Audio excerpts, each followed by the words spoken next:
जय माता दी। श्री दुर्गा सप्तशती पंचम अध्याय। ऋषि बोले, प्राचीन समय में शुंभ निशुंभ दोनों असुरों ने बल के मद में आकर इंद्र का, त्रिलोकी का राज्य और यज्ञों के भाग छीन लिए। उन्हीं दोनों ने सूर्य, चंद्रमा, कुबेर, यम, वरुण का अधिकार पा लिया। वायु एवं अग्नि का काम भी वही करने लगे। देवताओं को तो अपमानित और पराजित एवं राज्य भ्रष्ट करके स्वर्ग से निकाल दिया। जिनके अधिकार उन दो असुरों ने छीन लिए थे, वे सभी देवता अपराजिता देवी का स्मरण करने लगे। उस देवी ने तो हमें वर दिया था कि आपत्ति काल में मेरा स्मरण करने पर तुम्हारे संकट तत्क्षण में हर लूंगी। यही वर विचार करके गिरिराज हिमालय पर सभी देवता पहुंचे और वहीं भगवती की स्तुति करने लगे। देवता बोले, देवी एवं महादेवी को नमस्कार हो, शिवा को नमस्कार हो, प्रकृति भद्रा को नमस्कार हो। हम सनियम उस भगवती को प्रणाम करते हैं। दुर्गम संकट से पार कराने वाली दुर्गा पारा, सार रूपा सारा, सर्व कारिणी, ख्याति कृष्णा, धूम्रा देवी को नमस्कार हो। अत्यंत सुंदर एवं भयंकर रूप जगत की प्रतिष्ठा रूपा कृति देवी को एवं संपूर्ण प्राणियों में विष्णु नाम से शब्दित है, उसे नमस्कार हो। जो देवी सभी प्राणियों में चेतना कही जाती हो, जो देवी सभी प्राणियों में बुद्धि रूप में स्थित है, जो देवी सभी जंतुओं में क्षुधा रूप में स्थित है, जो देवी सभी जंतुओं में छाया रूप में स्थित है, जो देवी सभी प्राणियों में शक्ति रूप से स्थित है, उसे बार बार नमस्कार हो। जो देवी सभी प्राणियों में तृष्णा रूप से स्थित है, जो देवी प्राणियों में क्षमा रूप से स्थित है, जो देवी सभी जंतुओं में जाति रूप से स्थित है, जो देवी सभी प्राणियों में लज्जा रूप से स्थित है, जो देवी सभी प्राणियों में शांति रूप से स्थित है, उसे बार बार नमस्कार हो। जो देवी सभी प्राणियों में श्रद्धा रूप से स्थित है, जो देवी सभी प्राणियों में कांति रूप से स्थित है, जो देवी सभी प्राणियों में शांति रूप से स्थित है, उसे बार बार नमस्कार। जो देवी सब प्राणियों में श्रद्धा रूप से स्थित है, जो देवी सभी प्राणियों में कांति रूप से स्थित है, जो देवी सभी प्राणियों में लक्ष्मी रूप से स्थित है, जो देवी सभी प्राणियों में वृत्ति रूप से स्थित है, जो देवी सभी जंतुओं में माता रूप से स्थित है, जो देवी सभी प्राणियों में भांति रूप से स्थित है, जो देवी सभी प्राणियों के इंद्रियों की अधिष्ठात्री है, उस प्रकार सब में व्यापक है, उस देवी को बार बार प्रणाम हो। जो देवी सारे जगत में व्यापक होकर चैतन्य रूप से स्थित है, उसे बार बार प्रणाम हो।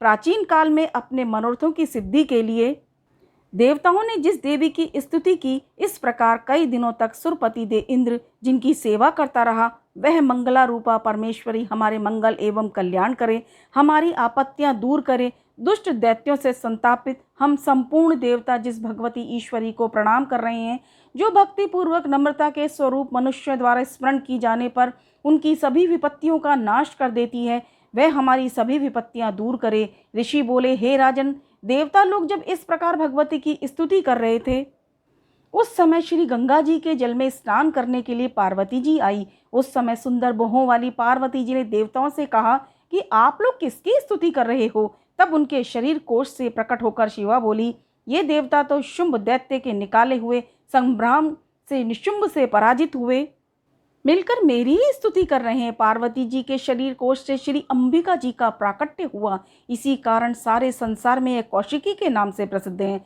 इस प्रकार जब कौशिकी प्रकट हुई, तब श्री पार्वती जी रूप में काली हो गई। हिमालय में रहने के कारण इनका काली का नाम विख्यात हुआ। इसके अनंतर शुंभ निशुंभ के नौकर चंड तथा मुंड ने वहां आकर उस अंबिका देवी को देखा। उस समय परम सुंदर रूप धारण कर रही थी।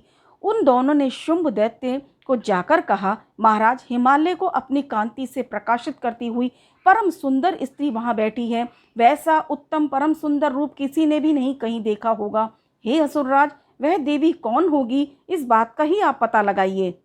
वह स्त्री क्या है? रत्न ही है।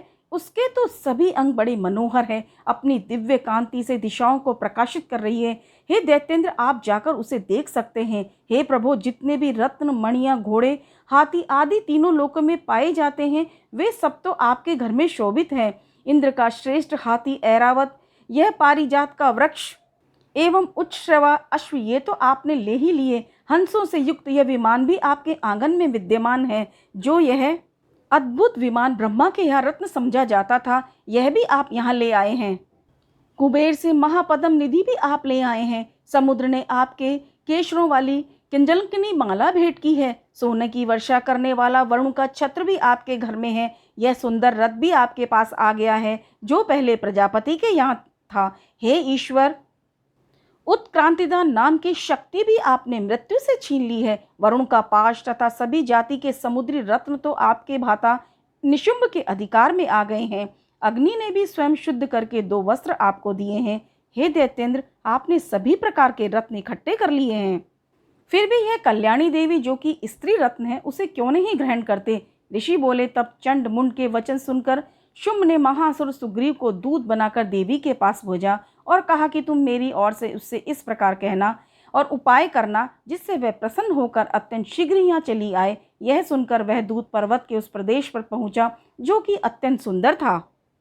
वहां ही देवी बैठी हुई थी। वहां जाकर उसने देवी से बहुत मधुर वाणी द्वारा कोमल वचन कहे। दूत बोला, हे देवी, दैत्यों का स्वामी शुंभ तीनों लोकों में परमेश्वर है।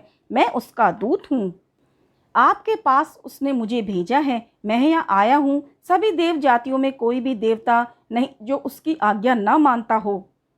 उसने सभी देवताओं को परास्त कर दिया है। अब आपके लिए उसका जो भी संदेश है वह मुझसे सुनिए। उसने कहा है, सारी त्रिलोकी मेरी हो चुकी है। सभी देवता मेरे अधीन हैं। सभी यज्ञ भाग पृथक पृथक करके मैं ही पा रहा हूँ।